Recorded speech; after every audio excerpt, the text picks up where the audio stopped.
سوره مبارک الشمس که سوره 91 قرآن عظیم الشان است در مکه معظمه نازل شده، متشکل است از 15 آیه مبارک.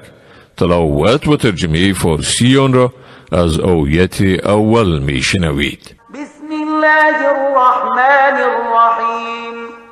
به نام خداوند بی اندازه مهربان نهایت بارحم. والشمس وضحاها والقمر اذا تلاها والنهار اذا جلاها واللیل اذا یغشاها. قسم به آفتاب و درخشندگی پرشکوه آن و به ماه چون به دنبال آن می آید و به روز چون شکوه آن را آفتاب تجلی می دهد و قسم به شب چون آن را می پوشاند. والسماء وما بناها والأرض وما طحاها ونفس وما سواها فألهمها فجورها وتقواها قد أفلح من زكاها وقد خاب من دساها.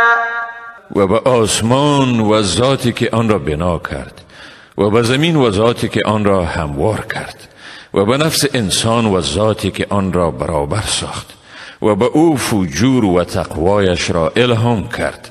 واقعا رستگار شد کسی که آن را پاکیزه ساخت و زیانکار شد کسی که آن را آلوده ساخت. كذبت ثمود بطغواها إذ انبعث أشقاها فقال لهم رسول الله ناقة الله وسقياها.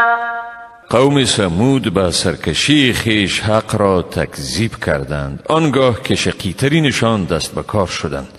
سپس رسول خدا به ایشان گفت اشتر خدا را با آبخورش به حال خودش بگذارید. فكذبوه فعقروها فدمدم عليهم ربهم بذنبهم فسواها ولا يخاف عقباها. او را تکذیب کردند و اشتر را پی کردند، پس پروردگارشان ایشان را به سبب گناهشان به عذاب فراگیر محو کرد و سرزمینشان را هموار ساخت و خداوند از پیامد آن هراس ندارد.